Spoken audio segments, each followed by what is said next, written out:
কে approach করেছে ফাইটে। ইতিমধ্যে 0 কিউপিতে থাকছে। প্রান্তর তরফ থেকে বেশ করে ১ম শট কানেকশন যাচ্ছে। বাট আসলে এই গেমিং এই ফাইটটাতে যুক্ত হতে চান কিনা? কারণ পাশে কিন্তু কাব্যরাও কিন্তু রয়েছে। সো সেক্ষেত্রে এই গেমিংদের সাথে হেভি গেমিংদের সোলো অ্যাথলিট এই জায়গায় মজুদ রয়েছে।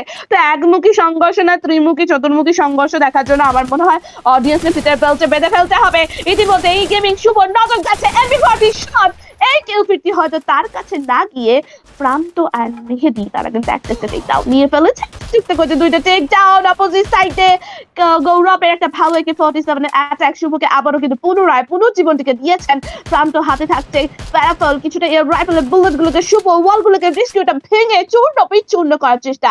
বাট লেফট হ্যান্ড সাইডে মিস্টার ট্রিপলেটে পুরো লাইন আপ ওয়ালগুলোকে ব্যাক সাইডে ভালো একটা ডিপ্লয় করে যাচ্ছেন মেহেদি তিনি কিন্তু নিজেকে প্রাণ বাঁচাতে চাইবেন। কেন জানি বারবার মেহেদির ওপরই সবার নজর এন্ড মেহেদির ওপরই বারবার চলে যাচ্ছে।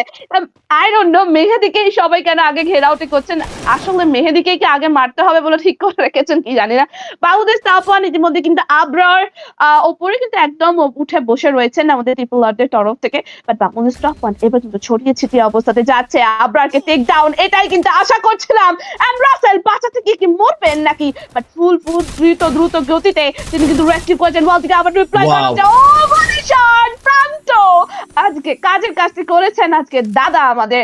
এন্ড প্রান্ত একটা টেক ডাউন নিয়েছেন। আপনারা দেখা দরকার ছিল পিছন দিক দিয়ে একটা অ্যাটাক। শুভ তিনিও কিন্তু আরো একটি MP40 শট কানেক্ট করেছেন। 5টা কিলফি যুক্ত করতে সক্ষম হয়েছেন বাংলাদেশ টপ ওয়ান। আরো কিছু ফিনিশিং পয়েন্ট তাদের কাছ থেকে দেখতে পারবো, আরো কিছু এলিমেন্টস গুলো দেখতে পারবো। বাট এই গেমিং খুবই কিন্তু শান্তশিষ্ট ভাবে কিলফিট গুলো যুক্ত করছে। এই গেমিং রয়েছে ঠিক স্কাইলাদের আশেপাশে আপাতত পুরো এলাকাকে শত্রুমুক্ত করেছে। তবে Bangladesh top one versus mister ট্রিপলারের ফাইটের মধ্যে Bangladesh top one patient level দেখিয়েছে। তারা প্রত্যেকটি মুভ নিয়েছে ওয়েল ক্যালকুলেটিভ এবং সেই শব্দে তাদের প্রতিপক্ষের টিম ট্রিপলারকে এলাকা থেকে একেবারে শত্রুমুক্ত করেছে। তারা পরবর্তীতে এই পারফরমেন্সটা ধরে রাখতে পারে কিনা। তবে এই মোমেন্টে আমরা উভয়দেরকে কিন্তু ফাইট ইনিশিয়েট করতে দেখতে পেয়েছি। বাম পাশ থেকে এই গেমিং তারা কিন্তু একটু করে ধেয়ে আসছে। এই 4v4 ব্যাটলে উভয় 2.0 ওরা টিকে থাকতে পারে নাকি প্রতিপক্ষের টিমকে সেখানে থামিয়ে দেয়। তবে শুরুতে যেন জুবুর উপর আক্রমণ হচ্ছে অনেকটা হারিয়ে ফেলবেন। পিএল অন ওয়ান ব্যাক থেকে এন্ট্রি করেছে। ড্যামেজ ড্রপ করতে হবে but no counter attack headshot connect করেছে। দ্যাটসলি পিএল কে করবেন নক এন্ড মুহূর্তের মধ্যেই তাকে কিন্তু লুট বক্সে পরিণত করে ফেলা হয়েছে। উভয় 2.0 পেশেন্স লেভেল তারাও দেখাচ্ছেন এবং তাদের ফায়ার পাওয়ার ক্লোজে কতটা ডেডলি সেটা কিন্তু প্রমাণ করা যাবে। এবং আরো একটা হেডশট ফ্রম রাজিন। ওয়াও তারা যেন হেডশট সাথে কানেক্ট করতেই চাচ্ছেন না। প্রত্যেকটি প্লেয়ারের টার্গেট যেন প্রতিপক্ষের স্কাল প্রতিপক্ষের হেড এবং প্রত্যেকটি বুলেট পারফেক্ট ভাবে কিন্তু হেডে কানেক্ট করেছে। ব্যাক সাইড থেকে জুবো যাবে আন্ডার সুইট গেমিং ওকে জিডব্লিউ গেমিং 2.0 তারা কিন্তু অলরেডি বিদায় নিয়ে ফেলেছে। তবে এই মোমেন্টে যদি আনসু গেমিংদের কথা বলি 1v1 সিনার 1 বাসিরার হেডশট আন্ডার সুইট আমরা রোস্টেড গেমিং তাদেরকে বিদায় হতে দেখতে পেয়েছি। মুহূর্তের মধ্যেই আমরা গেমিং মিউজিয়াম এবং রোস্টেড গেমিং দুটো লাইন আপকে বিদায় হতে দেখতে পারবো। রোস্টেড গেমিং বিগত ম্যাচে তারা ফাইনাল ব্যাটেল পর্যন্ত সার্ভাইভ করেছিল। তবে এই ম্যাচের মধ্যে যেন শুরুতে একটা বড় সড়ো ধাক্কা খেয়েছে। ম্যাচের শুরুতে তারা বিদায় নিয়ে ফেলবে। তবে যারা গেমিং ব্যাক সাইড থেকে এসেছে যে কোনো মোমেন্টে তারা কিন্তু ফাইট ইনিশিয়েট করে বলবে। তো ব্যাক সাইড থেকে তাদের উপরে হামলা হবে। হামলাটাকে ডজ করতে চেয়েছেন অ্যান্ড কাউন্টারটাকে নকও তুলেছেন। সব কিছু মিলে কমপ্লিকেটেড সিনারিও হলো তারা সেটাকে খুবই সরল করে দিতে চাই। তারা যারা গেমিংরা প্রতিপক্ষের টিমকে এইভাবে চারিদিক থেকে ঘিরে ফেলে ডোমিনেট করে ফেলতে পারেন কিনা। তবে অন্যদিকে কাব্য গ্যাং ফিরেছেন আমাদের মাঝে ডাবল ইলিমিনেশন এবং লাম্বার মিলে পুরো কাভারেজ তাদের কাছে থাকবে। বাট আনফর্চুনেটলি নিলয় গেমিংরা বিদায় নিয়েছেন #10-এ। Yes, exactly. নিলয় গেমিং #10 বিদায়টি দিয়েছেন। বাট কাপু গ্যাং তারাও কিন্তু ভালো পারফরমেন্স করে থাকেন। এই গেমিং বারবার কিন্তু স্ট্রাগলটি করছেন। গডজিলা তিনি কিন্তু থাকছেন। বাট আসলে আমরা জিডব্লিউ সিয়াম ওয়াইটিকে এত তাড়াতাড়ি কিন্তু এলিমিনেট হতে আশা করেছিলাম না। দুটো ম্যাচে খুবই দ্রুত কিন্তু এলিমিনেট হচ্ছে। এক্সট্রা অফ তিনি কিন্তু কাজটি করেছেন এন্ড আরো একটা ফিনিশার পয়েন্ট যুক্ত করেছেন। আরো একটি জিজি দখল করতে সক্ষম মিস্টার ট্রিপল আর তারা কিন্তু এগিয়ে গেছে ব্রাসিলিয়া এরিয়াটাতে। সানাবোস একদম ফায়ার ব্রিগেড এরিয়াটাতে থাকছেন। যদিও একটা টেক ডাউন তারা কিন্তু যুক্ত করেছেন। বাট যেখানে ফায়ার ব্রিগেড থেকে যদি লাম্বার বিলের দিকে থাকেন কাব্য গ্যাংদের সাথে দেখা হতে পারে। বাংলাদেশ টপ ওয়ান বেশ কিছু লুটপাট গুলোকে অ্যাসেম্বল করবেন কারণ ফাইট করেছেন। টোকেন গুলোকে হিট করে রাখবেন। যদি কোনো ম্যান পাওয়ার তাদের হারাতে হয় সেক্ষেত্রে একটু সাইড বেসিস হয়ে রেস্কিউ করতে পারেন। গর্জিলাকে ইতিমধ্যে হারিয়ে ফেলেছে এই গেমিং তারা কিন্তু দুজন ম্যান পাওয়ার থাকছে। এক্সাক্টলি কোন রকম ফাইটে তেমন একটা দেখতে পাচ্ছি খুবই তারা স্লো এন্ড স্টাডি পারফরমেন্স দিচ্ছেন। প্লেসমেন্ট ওরিয়েন্টেড গেম খেলতে বেশিরভাগটাই দেখে উঠতে পারছি। ইতিমধ্যে থাকছেন যারা গেমিং 4টা কিলস যুক্ত করেছেন। আর সময় সমতুল্য তারা কিন্তু পারফরমেন্স দিচ্ছেন তাদের অ্যাথলিট গুলোকে নিয়ে একটা নিউট্রাল পারফরমেন্স দিতে পারছে ট্রিপলার। তারা কিন্তু প্রসিডিয়াতে বেশ কিছুক্ষণ সময় অবস্থান করছেন। আশেপাশে সব কয়টা দলই কিন্তু জোনের এই যে থাকছে ভাইয়া, কোনো দলই কিন্তু মিড সিনারিওতে দেখে উঠতে পারছে না, কারণ প্রতিটা দল চাইবে যে লাস্ট অব্দি থাকতে। এন্ড এইজ বেসিস তারা কিন্তু রোটেশনটা দিতে। কাব্য গ্যাং তারা কিন্তু গেট কিপিং এর জন্য প্রস্তুত হচ্ছে। রনি আই থিঙ্ক কোনো বিপক্ষের দলের প্রতিপক্ষকে দেখে উঠেছেন, সেক্ষেত্রে কিন্তু তিনি এখন অপেক্ষা করছিলেন। টপ ওয়ান, যেখানে কিন্তু আজকে সবার নজর বাংলাদেশ টপ ওয়ানের দিকে এগিয়ে যাচ্ছেন। এই গেমিং দিকটা কিন্তু ফাইটে যুক্ত হয়েছিলেন ফর্জ এরিয়াটাতে, এন্ড ধাওয়া করতে করতে তারা কিন্তু ফিল্ড এন্ড মথ হাউসের মধ্যবর্তী স্থানে একদম পাহাড় পর্বত চড়েই কিন্তু এখন ফাইটটা যুক্ত হচ্ছে। আই থিঙ্ক এখানে কিন্তু সংগ্রামটা এখানে সমাপ্ত নয়, 6টা কেউ সিকিউর করেছেন। আগের ম্যাচে খুবই কাছাকাছি এসে বাংলাদেশ টপ ওয়ান বুয়াটি কঙ্কর করে উঠতে পারেনি, হয়তো বুয়াটিকে নিয়ে উঠতে পারেনি। তো সেক্ষেত্রে এই ম্যাচে কিন্তু প্রাণপণ চেষ্টা করবেন, তাদের অডিয়েন্সের হার্ট ব্রোকেন অবস্থায় ছিলেন এবং কিন্তু সেই হৃদয় ভঙ্গন থেকে আবারও কিন্তু জোড়াতালি লাগানোর চেষ্টা করবেন, তাদের অডিয়েন্সকে সাপোর্ট করার চেষ্টা করবেন, অডিয়েন্সকে স্যাটিসফাইড করার চেষ্টা করবেন। আসলে বাংলাদেশ টপ ওয়ানে এগিয়ে যাচ্ছেন 6টি কিল ফিড নিয়ে। তাদের দখলদারিত্ব আসলে কোথায় থাকে, কারণ তিনি কিন্তু নজর দিচ্ছেন মেহেদি, তিনি আগে ভাগেই থাকছেন। ওকে, সিফাতের ওপর কিন্তু হিট লিস্টই করা হয়েছে, আর এই মুহূর্তে তাদের দলটি আর ধৈর্য ধরতে পারছেন না। কেজি ইতিমধ্যে থাকছেন কাপো গ্যাং, তারাও কিন্তু বেশ কিছু সাইড বেসিসই থাকছেন। টিমানসু আগের ম্যাচে 7টা কিল, আগের ম্যাচে ভালো পারফরমেন্স নিয়েছেন, এই ম্যাচে 7টা কিল দিয়ে এখনো পর্যন্ত বেশ একটু ধীরে সুস্থেই ফাইট নেওয়ার চেষ্টা করছেন। বাট ও টপ ওয়ান তারা কিন্তু বিপদে একটু পড়েছেন। বেশ কিছুটা জমির জমা চাকু চার্জ, এবার সারিবদ্ধভাবে আসাটা তাদের কি সফল হবে কিনা। চাকু তিনি কিন্তু রেস্কিউ করার জন্য চেষ্টা করছিলেন, বাট পিছিয়ে যাচ্ছেন। বাট লাস্ট মোমেন্ট তিনি কিন্তু ফুল লাইন অফ থেকে রেস্কিউ করতে সক্ষম হয়েছেন। পুনরায় এই গেমিং তারা কিন্তু ফিরে এসেছেন, বাট টপ ওয়ানের দল তারা কিন্তু মথ হাউসের অপোজিট আইল্যান্ডেও রয়েছে, ইকুয়ালি এই দিকেও কিন্তু রয়েছে। অপোজিট আইল্যান্ডে থাকছেন প্রান্ত দাদা, সিফাতকে টক্সিক ডাউন নেওয়া হয়েছে। জাম্প শট, ওকে চাকু তিনি কি পারবেন নাকি অস্কার ব্যবহার করবেন। ওকে, চার্জ কিন্তু করার চেষ্টা, বাট লাস্ট মোমেন্টে ফায়াজের হামলা, এন্ড ফায়াজ ব্রোজার তিনি কিন্তু তার টেকেন ডাউন থেকে নিয়েছেন আরো একটি ফিনিশার পয়েন্ট। এন্ড এই গেমিং কে মনে হচ্ছে টপ ওয়ান তারা মুছে দেওয়ার জন্য চেষ্টা করছেন। এন্ড 8টা কিল ফিড টপ ওয়ান নিয়ে ফেলেছেন বাংলাদেশ টপ ওয়ান, আবারও কিন্তু সেই ফরম্যাটে ফিরে আসছে।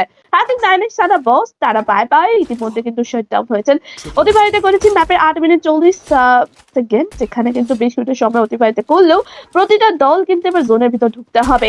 তারা গেমিং যেখানে কিন্তু নজর পড়েছে পিক্সেলের ঠিক সাউথি শককে, পুরোটাই কিন্তু শক্ট একটা শট কানেক্ট করেছেন আর রীতিমতো শকটি করে দিয়েছেন। কিন্তু যেখানে যারা গেমিং তারা কিন্তু অবস্থান করছে সেই জায়গায় পাহাড় পর্বত থাকছে, বেশ কিছুটা ওয়াল ডিপ্লয় করা খুব একটা সহজ সুলভ হয়ে উঠবে না। ওয়াল স্ট্যাটার গুলোকে ডিস্ট্রয় করেছেন, নেরোর অ্যাটাক থাকছে, মোকটি জ্বলছে, বেশ কিছু কানেকশন। আর ফয়সাল 69 তিনি কিন্তু মাটিতে ধসে পড়েছিলেন, বাট টাইম টানেল দিয়ে প্রোটেক্ট করে রেস্কিউ কিন্তু পসিবল। আরো একটি টেকডাউন শটকে আবারও নকডাউন, কিন্তু বুঝে গেছেন যারা গেমিং তাদেরকে পিছাতে হবে। SH2 তারাও কিন্তু নকডাউন হয়েছেন। And last two survivor man থাকছে যারা গেমিং, এখানে কি মুছে যাবেন, কারণ আগের ম্যাচে বুইয়া কন্টেন্ডার টিম যথারীতি তাদের দলটি চেষ্টা করবেন আরো একটি বুইয়া নেওয়ার, আরো একবার সেই ফাইনালের চ্যাম্পিয়ন হওয়ার ধাপে একটু এগিয়ে যাওয়ার। দেখা যাচ্ছে নতুন সংগ্রামে কোন দলটি এগিয়ে যেতে পারেন। Back to back takedown, Alex Top last solo survivor, and the right now Zara Gaming totally wipe out #8 and 8টা কিল যুক্ত করেছেন। বাট এখানে সংগ্রামটি এখানে সমাপ্ত নয়, নতুন একটি গল্পের সূচনা হওয়ার কিন্তু সময় চলেছে, যেখানে থাকছেন মিস্টার ট্রিপলার ব্রাসিলিয়ার হায়ার গ্রাউন্ডে। And yeah, এই 10 মিনিটের মাথায় এখনো 7টা টিম থাকছে কানেক্টেড। তবে সেই জায়গা থেকে যদি আনফুদের কথা বলি, বাংলাদেশ টপ ওয়ানের কথা বলি, ট্রিপলার উপভাই 2.0 তারা কিন্তু কিলফিডে একেবারে শীর্ষে অবস্থান করে থাকবে। প্রত্যেকটি টিমের কাছে আমরা 8টি করে কিলফিড দেখতে পাচ্ছি, একটা ভালো সমতা কিন্তু একটা ব্যাপার স্যাপার দেখতে পারবো। প্রত্যেকটি টিম সেখানে 8টি কিল করে কিন্তু আপাতত অপেক্ষা করে বসে রয়েছে ফাইনাল ব্যাটেলের জন্য। তবে এবার ক্লোজিংটা করবেন, আর সেক্ষেত্রে গুটি গুটি পাই আমরা যাদের গেমিংকে দেখতে পেয়েছি সামনে থেকে এগোবেন। তবে প্রতিপক্ষের টিম যেন তাদের জন্য একেবারে প্রিপারেশন নিয়ে রেখেছে, ওপেন গ্রাউন্ডেড একটা ফাইট। তবে এবার যেন জান্নাতরা পুশ করতে চান, ক্লোজিংটা করছেন। তার রিককে দেখতে পেয়েছি একটা প্র্যাকটিসেবল চার্জিং করেছে, যেন তাদেরকে ব্যাকসাইড ঠেলে দিতে যাচ্ছে। তবে অস্কারকে ব্যবহার করে ক্লোজিংটা করবেন, ড্যামেজগুলো ড্রপ করেছে, বেশ ভালোভাবে যুক্ত করতে পারবেন। তবে প্রতিপক্ষের প্লেয়ার যেন অনেক বেশি ধরতো, তারাও যেন ওয়ালে ব্যবহার করেছেন প্রপার ভাবেই। এবার যেন তারিখের উপরে আক্রমণ আসবেন, তারিখ টেকেন ডাউন, ডান পাশ থেকে সামিরের ইন্ট্রোয়ে, সামির নিয়েছেন না ক্লোজে কিলে কনফার্ম করতে হবে, তবে কনফার্ম করার আগে যেন প্রতিপক্ষের প্লেয়ারের কাছে বারবার ধরাশয় হতে হয়েছে জান্নাত গেমিংদেরকে। তবে প্রতিপক্ষরা এবার জান্নাত গেমিংকে বোধহয় একেবারে ভেঙে চুরে দেবেন এবং মুহূর্তের মধ্যেই তিনটি প্লেয়ারকে নক নিয়েছেন এবং তিনটি প্লেয়ারকে তারা ডোমিনেট করে এই ব্যাটলফিল্ড থেকে তো ডিসকানেক্ট করবেন। তবে অন্যদিকে যদি আমরা নীলুর কথা বলি, তিনি বেঁচে ফেরার চেষ্টা করেছেন, বেঁচে ফিরতেই চাবেন। তবে আশেপাশে যদি আমরা ভেন্ডিং মেশিনের কথা বলি, আশেপাশে কোথাও ভেন্ডিং মেশিন নেই বললেই চলে। অন্যদিকে কান্ট্রু গেমিং তারা আরও একটি ব্যাটল ইনিশিয়েট করেছে, পুরোটা উডেন হাউসের কাভারেজে থাকলে এবার ক্লোজিং টার করবেন। ব্যাক সেভেন হাতে রেড ডগস আক্রমণ চালিয়েছেন, আরও কিছু নামে যুক্ত করতে হবে বাট নো, তার আগে যেন ওয়ালে ব্যবহার করে ভিজুয়ালটাকে ব্লক করে ফেলা হয়েছে। বাট অন্যদিকে হ্যাকসন ডিস্টেন্স মেনটেন করে কিন্তু তিনি ড্যামেজগুলোকে যুক্ত করে যাবেন। রেড ডগস দুটো প্লেয়ারকে সামলে নিতে হবে, সামলে নেওয়ার জন্য ম্যাক্সিমেনকে তিনি ব্যবহার করতে চেয়েছেন, রাকল ফিজের ব্যবহার করবেন, নক করে আছে। তবে কাউন্টার অ্যাটাকে রেড ডগস সেখানে আমরা লুটিয়ে পড়তে দেখতে পেয়েছি। অ্যান্ড রেড ডগস মাটিতে লুটিয়ে পড়লেও পুরো দায়িত্ব পড়ে গিয়েছে সেই হ্যাকসনের কাছে এবং হ্যাকসনকে কিন্তু এবার কাজে কাজটা করে ফেলতে হবে। লুসি হ্যাকসন তিনি কাজে কাজটা করতে পারে কিনা, তবে আপু এই মোমেন্টে রিকল করে ফেলা বা রিকল করার মোমেন্টটা ক্রিয়েট করা এই টিমের জন্য বা যে কোনো টিমের জন্য কিন্তু অনেক বেশি টাফ, কারণ এতটুকু জনের মধ্যে চারিদিকে প্লেয়ারগুলো ছড়িয়ে ছিটিয়ে রয়েছে এবং সবকটি ভেন্ডিং মেশিন আশেপাশে কিন্তু টিমগুলো থাকবে। সো সেই জায়গা থেকে একটা বড় চ্যালেঞ্জিং বিষয় টিমগুলোকে রিকল করে ফেলা। আসলে বড় একটা চ্যালেঞ্জিং বিষয়, বাট রেডক্স যে কি করতে চেয়েছিল, ড্রাগন ফ্রিজ ব্যবহার করতে গিয়ে নিজের নকড আউট অ্যান্ড তিনি আরো একটা ম্যান পাওয়ারও নকডাউন করেছেন। বাট হ্যাকসন তিনি টিকে থাকার লড়াই, যেটা বলছিলেন পারভেজ ভাই যে এখন রিকল করাটা বেশ কিছুটা টাফ হবে। আই থিঙ্ক হ্যাকসন একটা 1v1 সিনারিওতে ব্যাটল নেবেন নীলুর সাথে। বিপরীত দলের বিএসকে 9 ইউজ করছে, প্রপার যদি স্নাইপার অ্যাথলিট হয় তাহলে কিন্তু নীলু কিন্তু এবার বেঁচে ফিরতে পারবেন না। হ্যাকসনের এবার প্রথম একটি ড্যামেজ, টাইম টাউনের মাধ্যমে নিজেকে প্রোটেক্ট টাইম টাউনের ভিতর চলে যাচ্ছেন। But left hand side the attack and Insane X and once again another takedown. Tora কিন্তু যুক্ত করেছেন and ইতিমধ্যে top one Xander right now has a 6 totally wipe out from this map. এই gaming যেখানে ব্যাক টু ব্যাক ধাওয়া দিয়ে বেড়াচ্ছিল top one এর Dawoodi, but পাল্টা একটা হামলা আক্রমণ নাফসাউন্ডি করা হয়েছে। বা শান্ত তিনি কিন্তু রিকলটি হয়েছেন, স্নাইপার টাওয়ারের উপর কিন্তু মেহেদির বারংবার নজর চলে গেছে, হোমারের শেষ শটগুলো স্পর্শ করছে, লক্ষ্য করে কিন্তু শট লং রেঞ্জ থেকে বেশ কিছুটা প্রেসার করার চেষ্টা করছিলেন, এফজিও ছোড়ার চেষ্টা করেছিলেন, লঞ্চার গুলোকে ছোড়ার চেষ্টা করেছেন, বাট লঞ্চারটি পারফেক্টলি হয়নি, সিফাতের কাছে কিন্তু যেতে পারেনি, ড্যামেজ দিতে পারেনি, নেরোর আঘাতটি থাকবে যথারীতি বেশ কিছুটা ড্যামেজ। আই থিঙ্ক সিফাত এতটুকু তিনি পর্যাপ্তভাবে নেরো স্কিল থেকে ডিস্ট্রয়ডই করে ফেলবেন, কারণ তিনি ভালো মন্তরই জানেন যে এই মুহূর্তে তিনি কি করতে হবে, কোথায় কোন দিকে কিভাবে মুভ নিতে হবে। কিন্তু এই গেমিং তিনজন ম্যানপাওয়ার শুভ অ্যান্ড পুরো বাংলাদেশ টপ ওয়ানের লাইন আপের নজর যেন এই গেমিং এ প্রথম দিয়ে এই গেমিং দের উপরে নজর থাকছে। অপু ভাই 2.0 তারা কিন্তু হায়ার গ্রাউন্ডে রোটেশন নিচ্ছেন, কাপড় সাথে ফাইটে যুক্ত হয়ে যাবেন এন্ড ইতিমধ্যে ইনসাইড নেক্সট নকআউট হয়ে যাবে, তার প্রান্তে লাগাতার আপরানের চার্জ এন্ড বাই বাই কাপো গ্যাং বিদায়টি জানিয়েছেন #5 টপ অন কাম অন। আজকে কি পেরে উঠবেন এই গেমিং কে এলিমিনেট করতে, কারণ জানো মনে হচ্ছে বারংবার আজকে টপ ওয়ান কে সাথ দিচ্ছে পুরগেটরি ম্যাপটি, পুরগেটরি ম্যাপের রাজাটি হওয়ার জন্য টপ ওয়ান কিন্তু আজকে ভাগ্য নিয়ে এসছে, যতটুকু প্রেডিকশন মনে হচ্ছে আর কেউ ফের যুক্ত করেছে এই গেমিং তাদেরকে কিন্তু আরো কিছু এলিমিনেশন পয়েন্ট গুলোকে পকেটে ভরার চেষ্টা করবেন। সামনে মিস্টার ট্রিপল আর এর দল এখনো পর্যন্ত 14 মিনিট 22 সেকেন্ডে #4 নিয়ে রয়েছি, 4-4টে সার্কেল বলতে 5-5টা সার্কেল আমরা কিন্তু এইটার মধ্যে কিন্তু অতিক্রম করে ফেলেছি এন্ড 24 সেকেন্ডের মধ্যে zone circle sinking. So mister triple R কিন্তু সিঙ্কের দিকে যেতে হবে, সিঙ্ক থেকে সেফ জোনের দিকে যেতে হবে, জোনের ভিতরতেই সিঙ্কটি বিপরীত দিশাতে গেছে, একদম কিছুটা ফেভার করে মিস্টার ট্রিপল আর কেও কিন্তু পড়েছে বলা যেতে পারে। এন্ড সামনে কিন্তু অপু ভাই 2.0 তারা কিন্তু আপনাকে দেখে বলেছেন ইনডোরের মাধ্যমে হেলথকে দ্রুত রিগেইন করার চেষ্টা। সামনে এই গেমিং যেন সেই জায়গা থেকে কোনো রকম ভাবে নড়ছে না, নড়ে যেতে চাইছেন না, বোট ব্রেকার অ্যাক্টিভেট করা হয়েছে। আজকের এই চারটি দলের মধ্যে ফাইনাল ব্যাটলে যুক্ত হবে টপ ওয়ান। এবার জোনের কিন্তু প্রেসারে পড়ে গেছেন, এগাতে হবে, গ্লোয়াল গুলোকে ডিপ্লয় করে যাচ্ছেন লাগাতার। প্রান্ত দাদা তিনি কি তার উপর বেশ ভালো কিন্তু বোল্ট মেকারের ড্যামেজ আছে, ইনডোরের মাধ্যমে হেলথকে দ্রুত রিগেইন করার চেষ্টা। এবার কিন্তু মিস্টার ট্রিপল আর ভার্সেস টপ ওয়ান হানা দিয়েছেন, এগিয়ে আসছেন, এবার নকডাউনই হওয়ার সম্ভাবনা থাকবে। ফেয়ার প্রথম নকডাউন, রাসেলকে নকডাউনই করেছেন গৌরব, তিনি কিন্তু বেশ কিছুটা দুর্বল অবস্থাতেই থাকছেন। Abrar also knockdown, top one last solo survivor from the mister triple R.